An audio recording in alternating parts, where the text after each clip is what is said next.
These unconventional times require unconventional conversations. Listen in as your host, Richard Gordon, engages in one-on-one conversations with numerous leaders, elected officials, politicians, and others to learn what's happening in your state, on the Hill, and across America. Now, here's the host of Unconventional Times, Richard Gordon. This is Unconventional Times. I'm your host, Richard Gordon. Thank you for joining us. Just a few weeks ago, we did a show entitled The World on Fire. Well, nothing has really changed in the intervening weeks to put that fire out. In fact, nothing has changed to lessen its intensity. Today marks the 81st day of the United States war in Iran. Conflicts continue to abound around the globe. The U.S. has entered into a very different foreign policy than we have seen before, at least in recent history. And President Trump has just returned from a two-day summit with President Xi Jinping of China.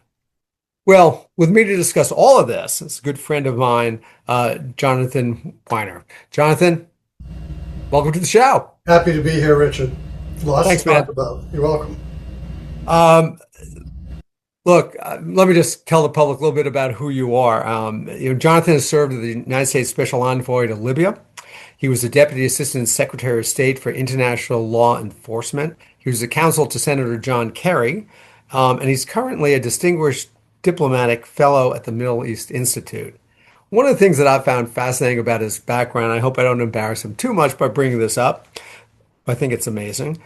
He's the winner of the State Department's the highest award that the Secretary of State could bestow on someone. And I'm going to read this to you exactly because I just think it's a great quote and really sums it up.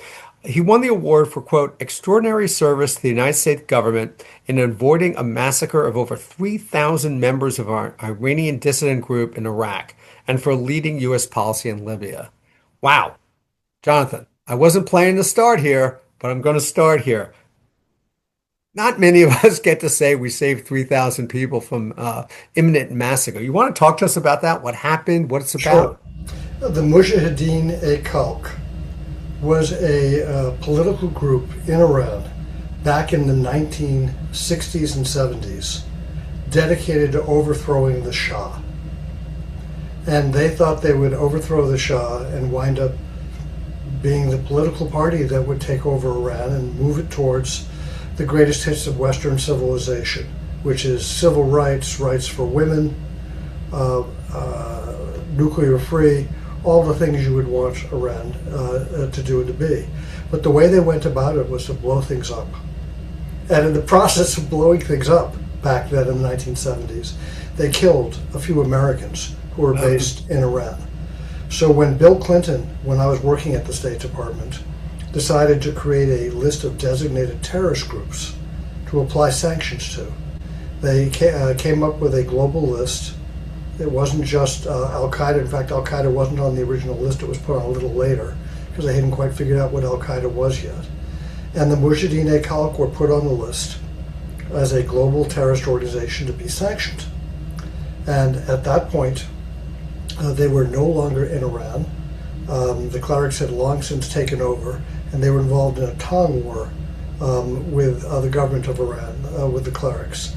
They would blow clerics up. The Khomeini, who Mr. Trump just assassinated or bombed to death, had an injured arm. And that injured arm was injured in a bombing attack from the Mujahideen-e-Khalq a long time ago. So they had moved to Iraq and built what was described to me by other State Department people as the nicest place in Saddam Hussein's Iraq. It was called Camp Ashraf, and it was just their commune, essentially a socialist commune.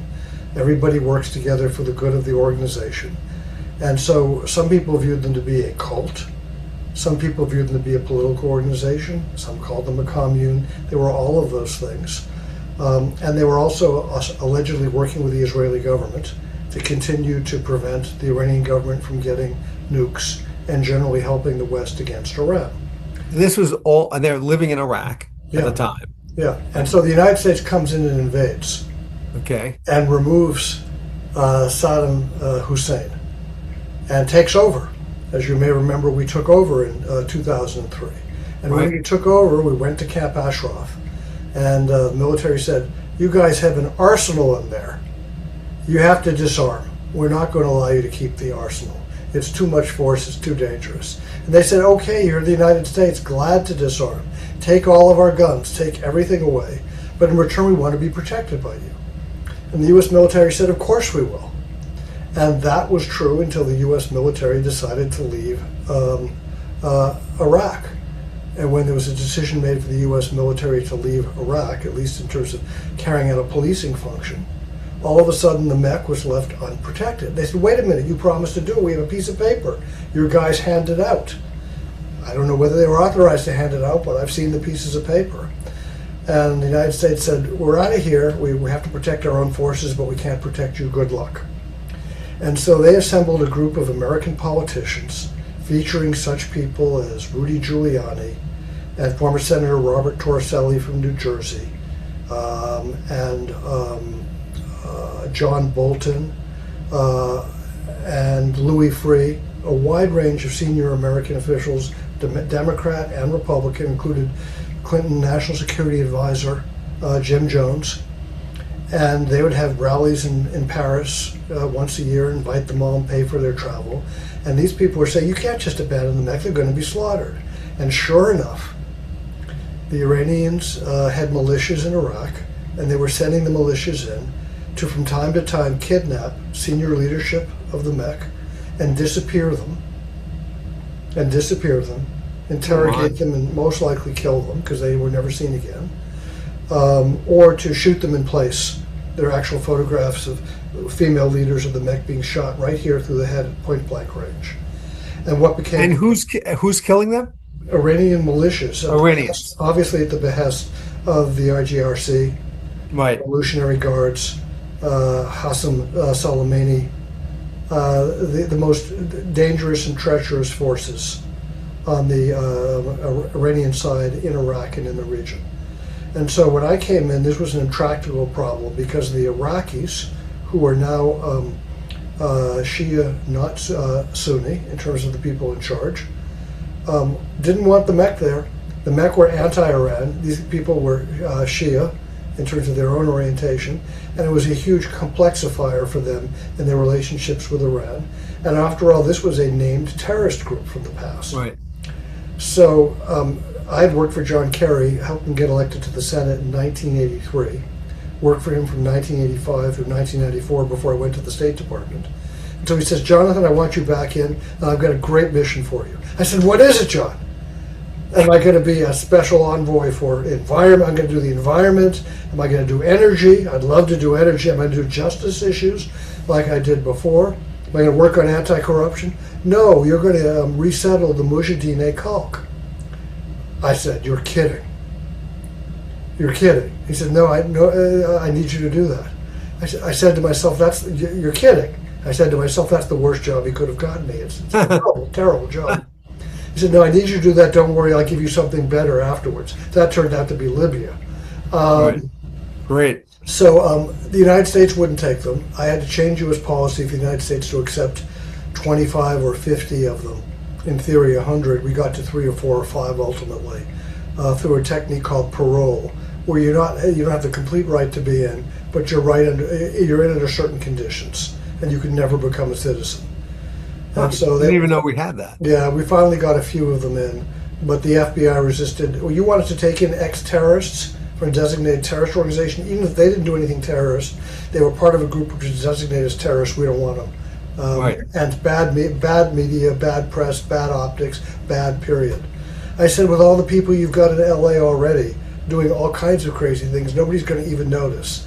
They said, "Don't turn into a joke. It's serious. We don't want it." So I had even though I had the former FBI director on my side, I had impossible FBI, absolutely impossible, sabotaging any efforts to bring them in the United States. Didn't want them. So I had to go around the world to get people to take the Mujahideen al-Khalq, and I eventually got Eddie Rama, the Prime Minister of Albania, who's still the Prime Minister of Albania more than a decade later, to take them all in. in phases. First, we had to test it. We had to figure out what the ground rules were. I had to negotiate the ground rules with the Mujahideen Khalq. I had some wonderful meals with their leader, who's a woman, who's the wife of a disappeared founder, who one day disappeared, and nobody has ever said acknowledged what happened. We don't know. Wow. So it was a Are very they still living in strange Albania? and so they're all there in Albania. Yeah. Norway wouldn't take them, Canada wouldn't take them, Moldova wouldn't take them, Macedonia wouldn't take them, no country in the Middle East, because you think about it. Anti-Iranian Shia. Well, the Sunnis don't want them, they're Shia.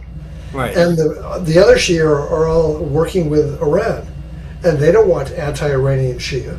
Sure. And the group did not want to go to Uganda. They didn't want to go to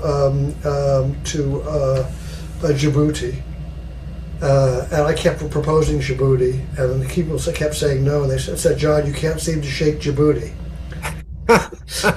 I said, "Yeah, great joke. We could do a lovely video about shaking Djibouti." That's pretty bad. Yeah, pretty bad, shaking Djibouti. But at one point, Djibouti was a candidate. But we got them all into Albania, and while it created some problems for Albania in reality, what they got out of it was enhanced counter-narcotic cooperation, counter-terrorism cooperation, some help on corruption, some justice cooperation, and things of that nature.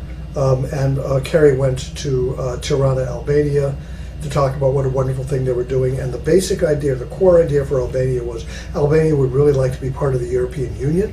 Right. After having the most troglodytic communist party in the world. During the Cold War period. They just want to be part of the West, and this enhanced their value with the EU by showing they could do something that was humanitarian, and they could do it competently.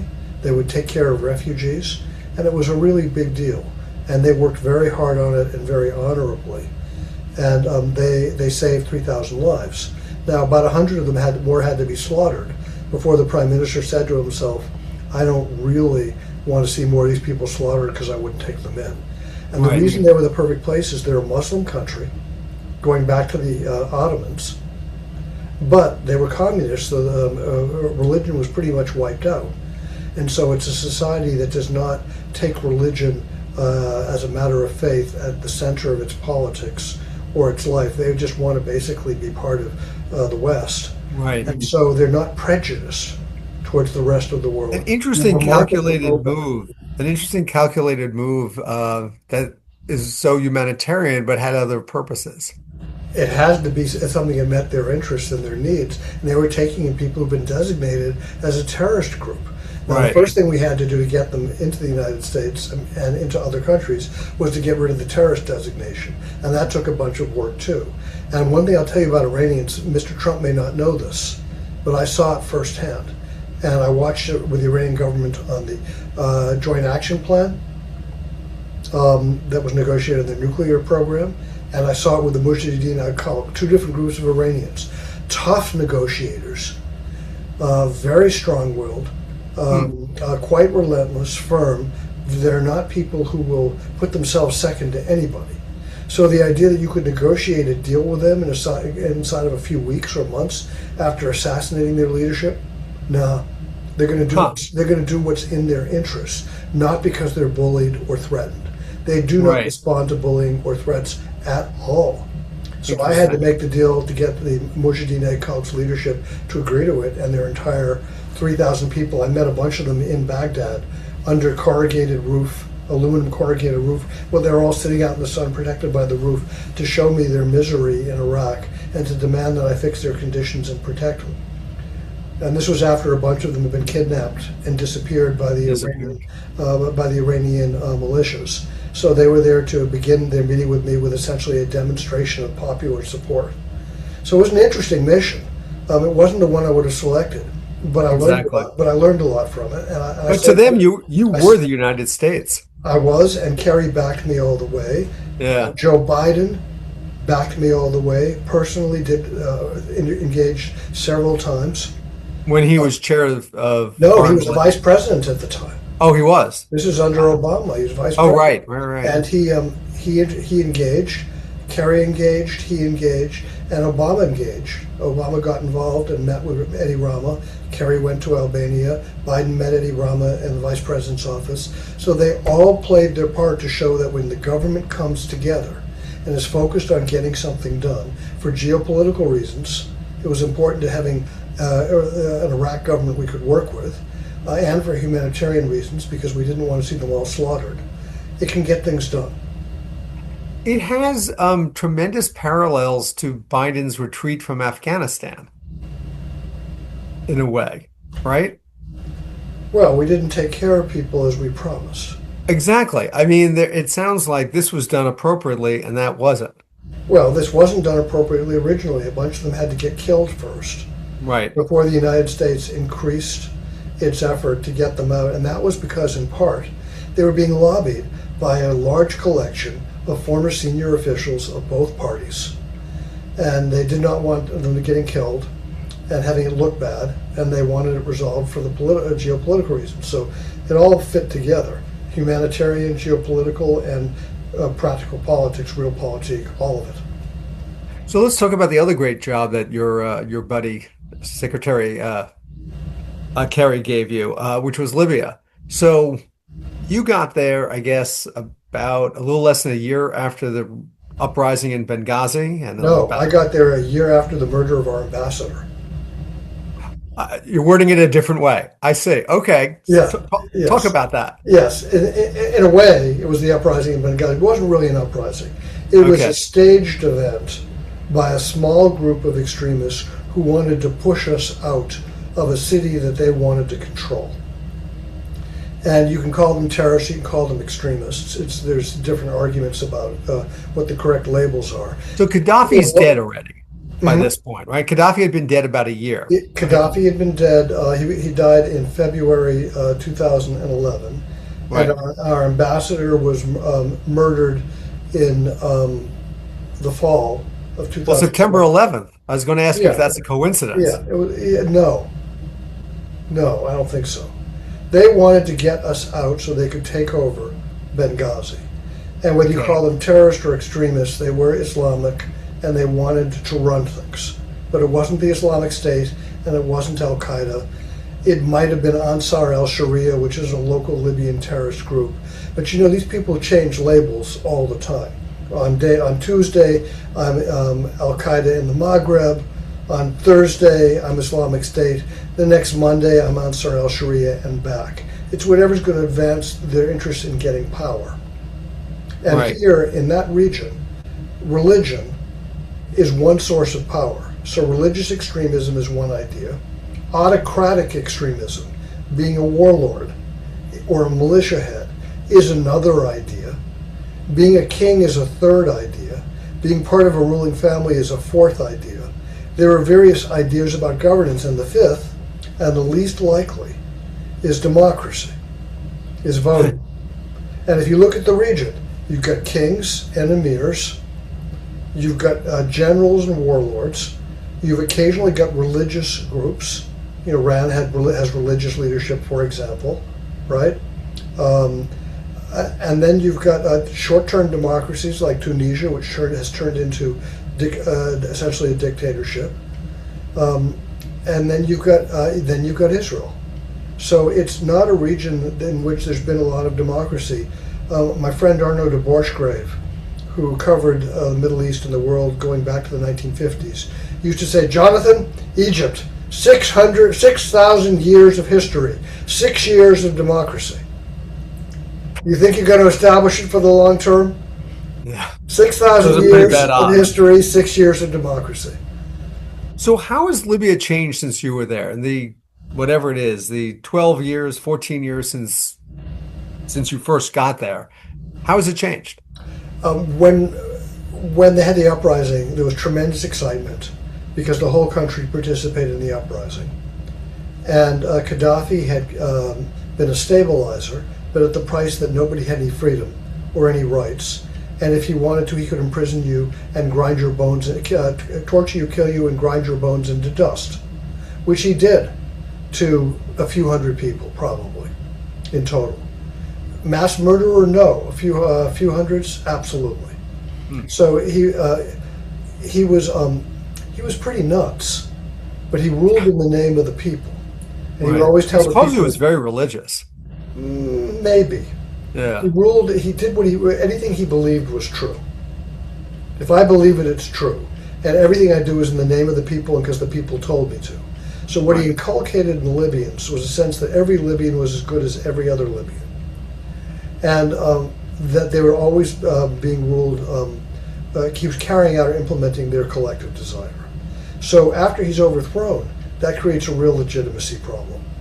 You have people who were the ins under Gaddafi, and you had people who were the outs under Gaddafi. And the people who were the ins were now out, the outs wanted to be in. They didn't want to share power with the people who previously been in. Sure. So you had that problem. You had problems between East and West. Gaddafi was seen as favoring the western part of the country. The country historically was divided into three parts: Tripolitania, Cyrenaica, and Fezzan. There are more provinces than that, but those three parts have, go back for a very, very long time. So the East had a view that had been discriminated against and it wanted more. And the story that another ambassador told me when I became special envoy was, Jonathan, you want to understand Libya? Think about this. A Libyan goes into the desert and his foot strikes something. And he fishes around for what it is, and sure enough, it's a lamp in the desert. So he picks the lamp, he rubs the sand off the lamp, the genie appears. And the genie says, okay, Libyan, you get one wish. Not two, not five, not three, you get one. And there's only one rule. Yeah, I know, no, you can't wish for more wishes. No, that wasn't the rule. The rule was, whatever I give you, your neighbor's going to get twice as much. So the Libyan thinks about it for a minute, says, okay, genie, make me blind in one eye. That's good. Okay, so the problem that you've got is a lot of zero-sum politics. Right. That if you're going to grant somebody else something, the other person is going to feel like they're getting less. Right. And so they don't have, in their political life, a lot of experience of negotiating for power with one another and figuring out how to share things and create inclusive institutions, even though they have only about 5.5 million people there and enough oil at $100 billion a year to take care of them very, very well, just from the oil money. So Libya started out very optimistic. It broke into warring parts. By 2014, we had two competing governments, both of which claimed legitimacy, neither of which ruled the whole country in reality. We had terrorist groups, the Islamic State in this environment, bisected the country, slaughtered a bunch of Egyptian cops on the beach by slitting their throats, murdered an American journalist, James, what was his name? Foley, I think his name was, and cut his head off. And all of this created a tremendous opportunity for diplomacy because everybody was unhappy at the Islamic State being there. And that, as Samuel Johnson, who wrote the first English dictionary, said famously, the prospect of a hanging concentrates the mind. Right. And we weren't just seeing the prospects of hangings, we were seeing on videotape the slaughter of innocent people by these crazy extremists. These were not the extremists who killed our ambassador. Extremists who killed our ambassador lit fires. As near as I can tell, they weren't lighting fires with the intent of killing anybody. They were lighting fires because there was gasoline out. It was an opportunistic way of doing a demonstration and making it bigger. So someone at the embassy, at the consulate, left out a bunch of gas. They lit the gas, and the fumes from the gas killed the ambassador. And the ambassador, Stevens, right? Stevens, and and he really knew Libya, and his bodyguards and a couple people from the CIA. So were they killed by terrorists? Yes. Were the terrorists intending to kill them at the front end? You could argue about that, but it doesn't matter. What they did was extremely dangerous, and they were certainly using violence to try and force us out. And they were attacking our embassy. So all the criteria was met. It was horrific. Hillary, by the way, it was all over before she was even told about it. So the whole Benghazi thing that was used against her was a crock. Well, there were 7 or 8 investigations that said there was nothing there. There's nothing there. No, they just did it to do it. Yeah, they did it for purely political reasons, so she couldn't become president. I brought my son to buy a used car in October of 2016 in Northern Virginia. And a car salesman was there. I said, so have you decided who to vote for? He doesn't know. He figures maybe he's a Clinton person I better be curious. No, I haven't decided yet. And so my next question was, so they're debating tonight. If you were going to be asking a question at the debate, what would be the most important question you could ask? I'm thinking to myself, taxes, inflation. There are a whole lot of issues that people might want to ask. He said, Benghazi. And I knew you know how he's voting. Yeah, who he's voting for and what he listens to for his media. And well, it became instantly clear to me. So anyway, for Libya, today, ever since then, there's been a devolution, not towards democracy. They haven't had a vote election since 2014. They've been periodically scheduled and failed to happen. I got a new government together, which I think could have succeeded if we hadn't had the transition to Mr. Trump. I could explain in some detail what went wrong on U.S. Libya policy, but the short version is the Emiratis and Egyptians got him to take sides with a warlord, Khalifa Haftar, as he was about to invade Tripoli. It was an unsuccessful invasion because the Turks protected the Tripolitanians. The Egyptians, Jordanians, and French supported the warlord, and the Russians. The Russians slaughtered a bunch of people, assassinated a bunch of people with snipers. Nice target practice. Wagner Group was there. And then because of the Turks, it wasn't going to succeed. Haftar pulled back. And now we have a dichotomy, a shared government in practice, in which Haftar gets half the boodle and the current prime minister and his people get the other half of the revenue streams. And they kind of divide it up into patronage networks. And that's how the country is. It's a set of patronage networks. Not the way you expected to leave it, I'm sure. Well, it wasn't the way I left it. Yeah. It was not the way I left it. I was bringing the country together. Right. And we had a unity government, a coalition government, and we could have succeeded in keeping it together, I believe, if we'd maintained the policy in 2017, but that was not to be. Let me shift you a little bit to China. Sure. A lot of talk about China these days. The president just got back, a 2-day summit. I mean, that's a long way to go for 2 days. I think a lot of people, Jonathan, are confused about what the purpose of the summit was. It didn't seem to be an agenda. There wasn't anything going in. There wasn't anything coming out that we know of. What do you think the purpose of the summit was, and what do you think some of the outcomes were? Well, President Xi said, we want to avoid falling into the Thucydides trap. And the Thucydides trap is an idea from, I think, maybe Graham Allison, one of the Harvard guys. It's the idea that a rising power gets pushed back by the declining power, and that can lead to bad conflict. Athens and Sparta. Right. Thucydides trap from the Greek writer. And Mr. Trump's response to the Thucydides trap remark was, this is the biggest summit ever. This is the biggest and most important summit ever. And I saw that and I just laughed. Because he's probably thinking, Thucydides, didn't he have a cafe, a restaurant near Times Square? Right. A Greek place? A Greek restaurant, of course. It's got the blue and white lettering. Yeah, Thucydides. And his friend Moussaka.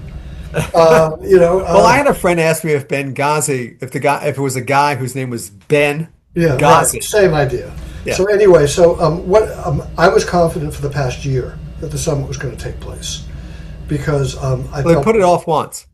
Hmm? They delayed it once. Yeah, at the early stages of the Iran war. But I was convinced they was going to have it because Mr. Trump is a huge believer in getting billions of dollars of new foreign investment in the United States.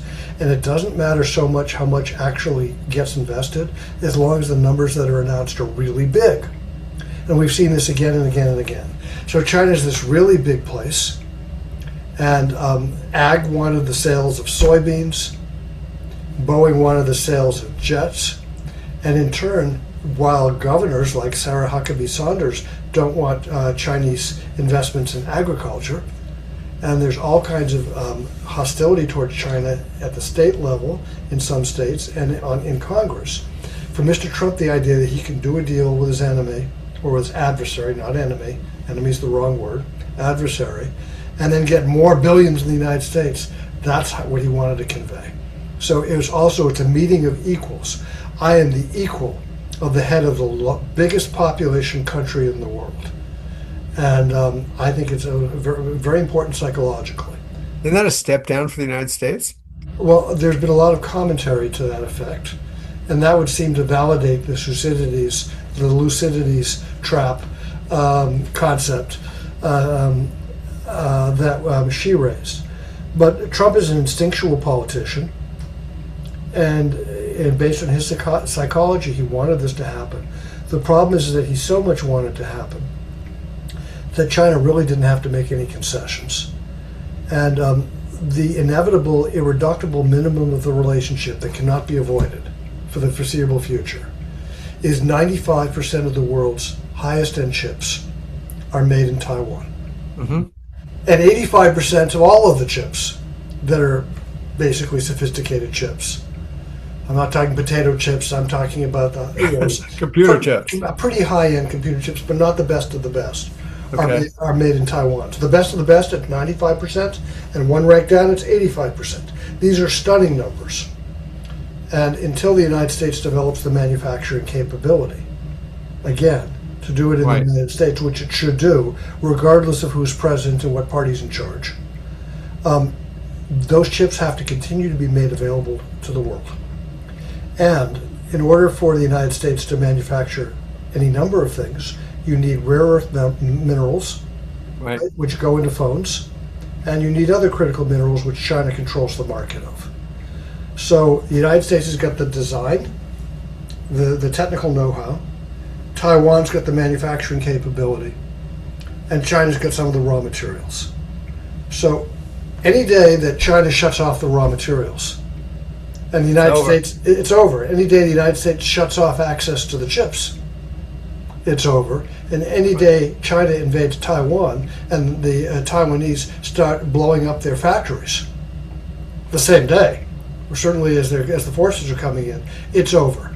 So Taiwan actually is not in play in the way that newspaper columnists and talking heads say that it is. China cannot afford disruption.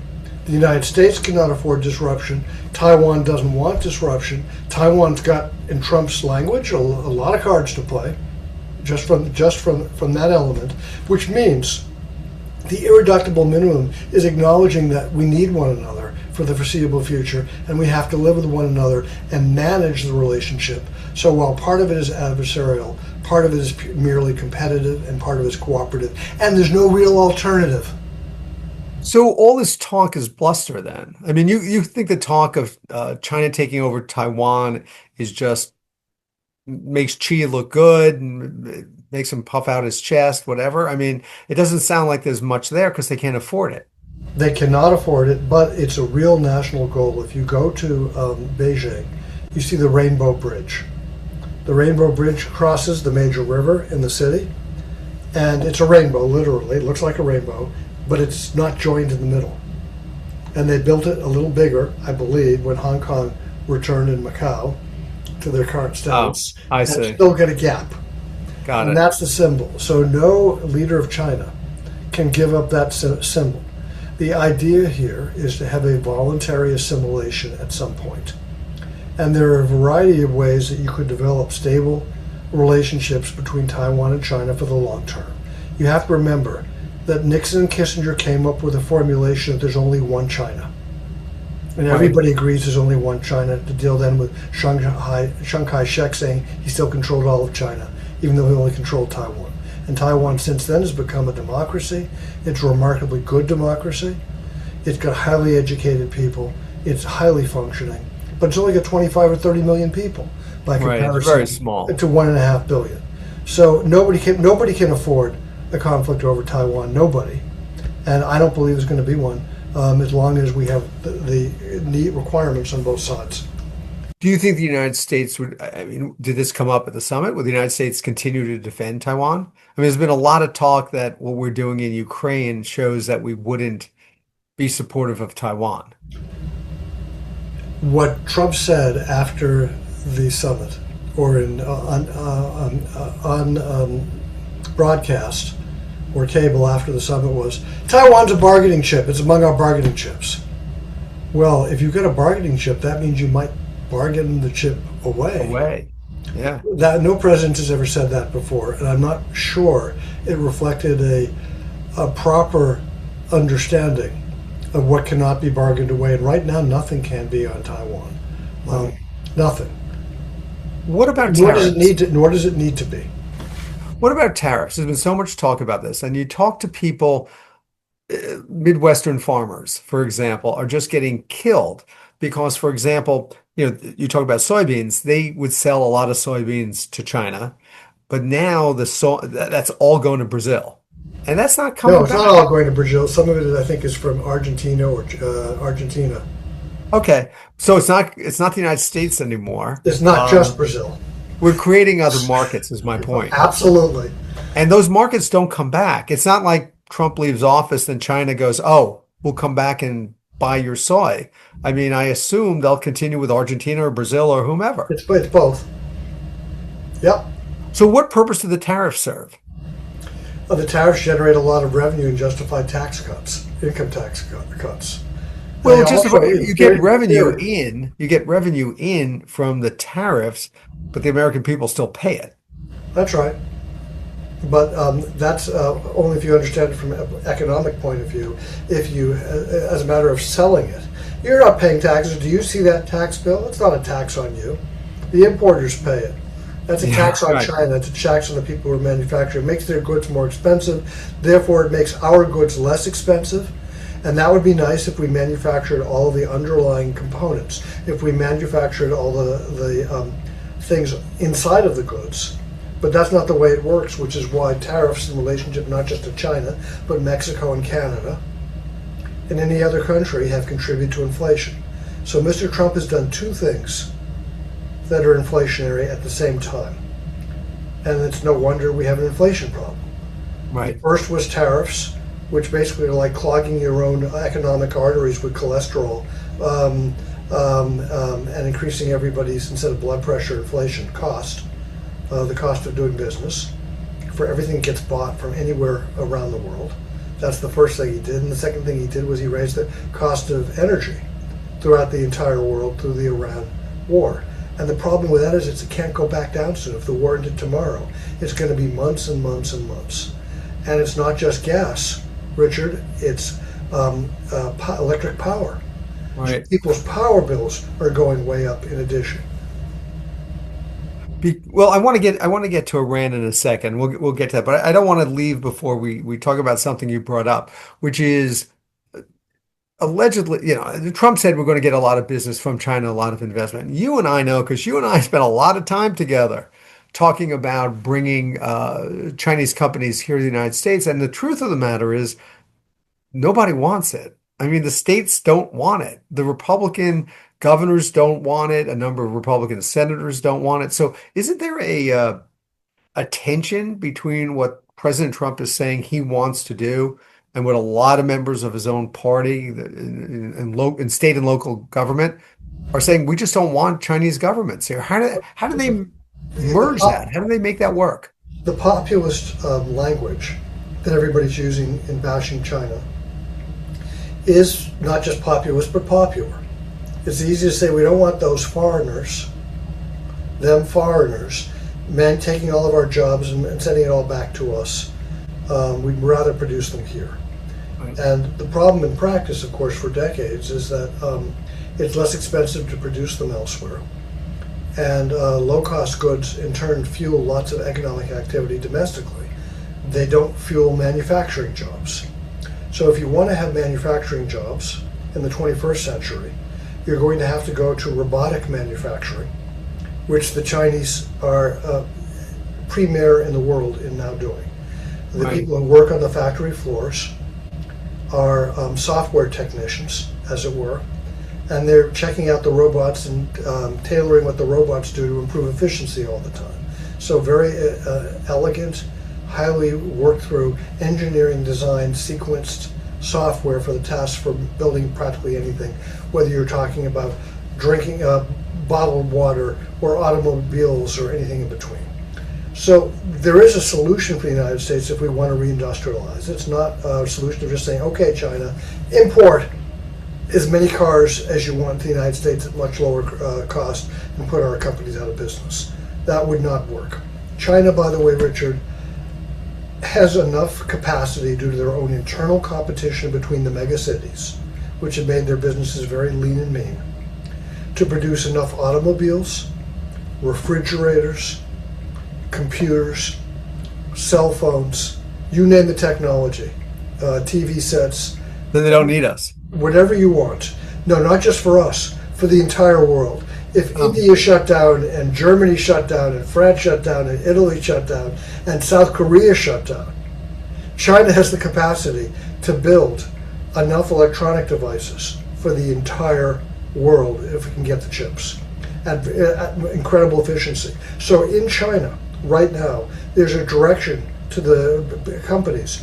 We will not give you licenses to build new factories because there's overcapacity as it is. We can sell, completely fill our own market. Then we have to export the extras, not at dumping prices, but just to keep things going. I mean, they're more efficient than anybody else, so that's not the solution. The solution is to get China to work on its remaining issues, which is healthcare and its healthcare system. There's obesity and diabetes, and inadequate healthcare systems in the rural areas, which covers hundreds of millions of people at least. Right. And they have to attend to that. They're promoting the internal tourism and external tourism, and they're promoting new types of software, which they're going to want to export to the rest of the world as a matter of further enhancing efficiency and keeping their economy going. But the solution for the United States is tech transfer, just like we did tech transfer wittingly and unwittingly to China. It's time to get Chinese tech transfer back to the United States.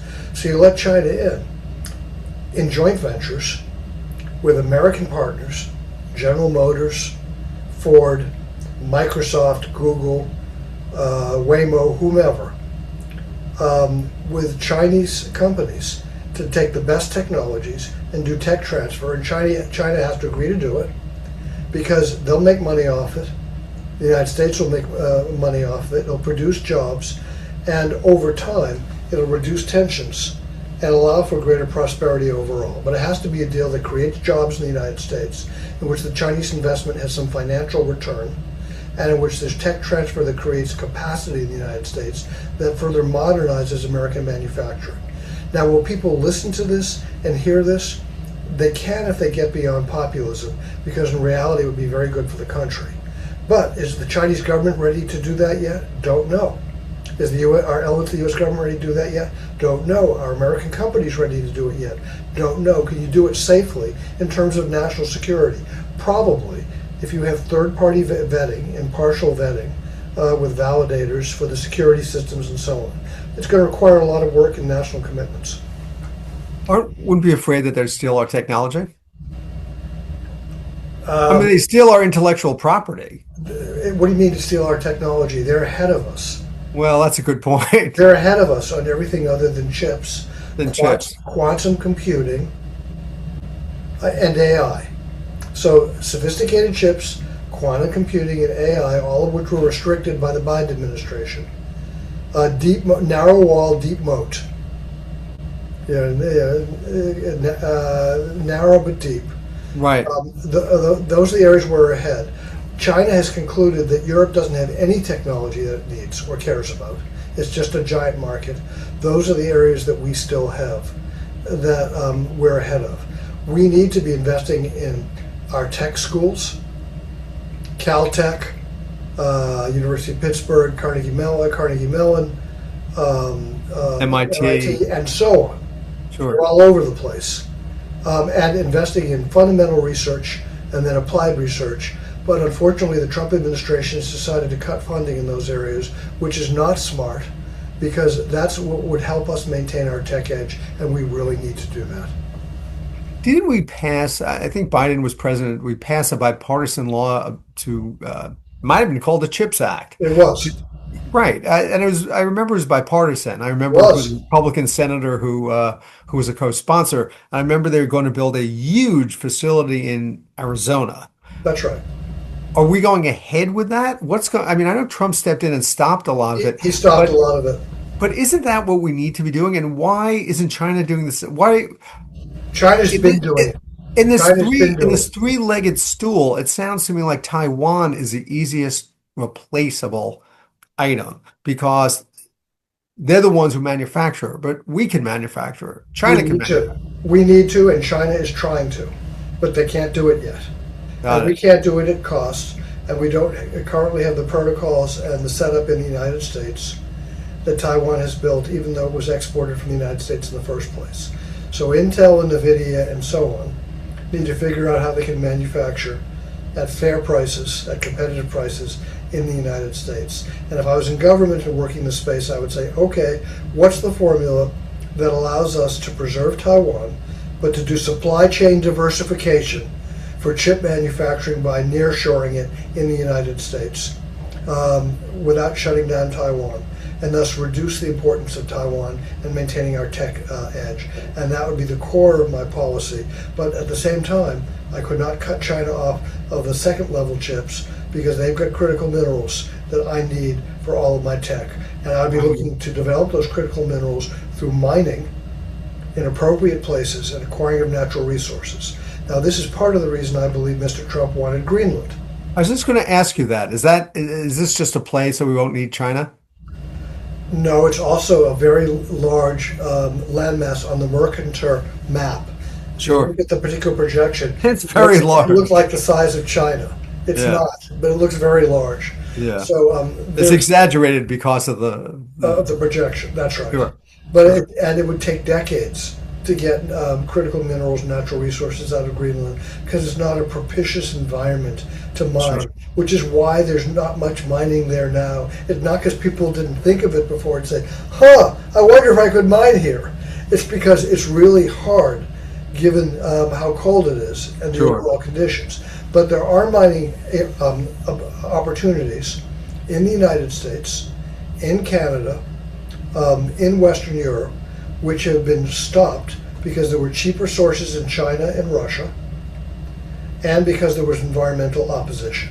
And there are new tools right now to do more environmentally safe mining than there used to be.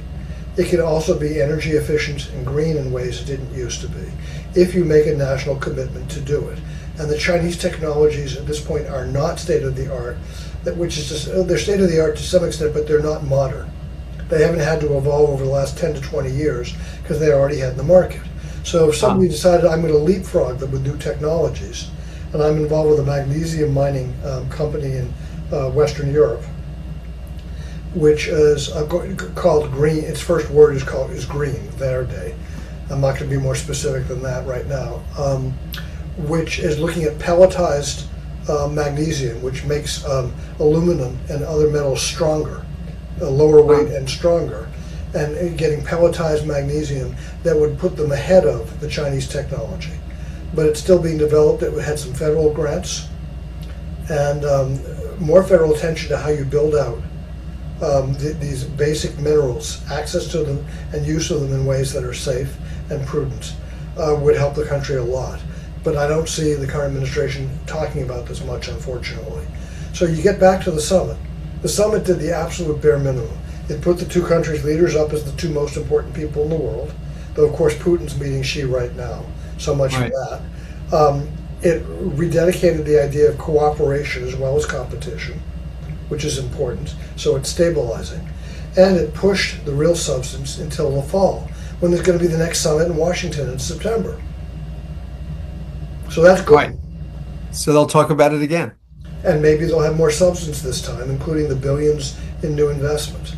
But for the new investment to work, it has to produce American jobs and American technical capacity, regardless of who owns it. And the ownership structure is probably going to have to be joint ventures, where American companies have controlling rights, but the Chinese investors have enough rights to make it worth their while. You've been listening to Unconventional Times with your host, Richard Gordon.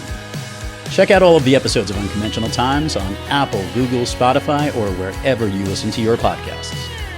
To learn more about Richard Gordon and all of his unconventional conversations, head on over to unconventionaltimes.com. Thanks for listening.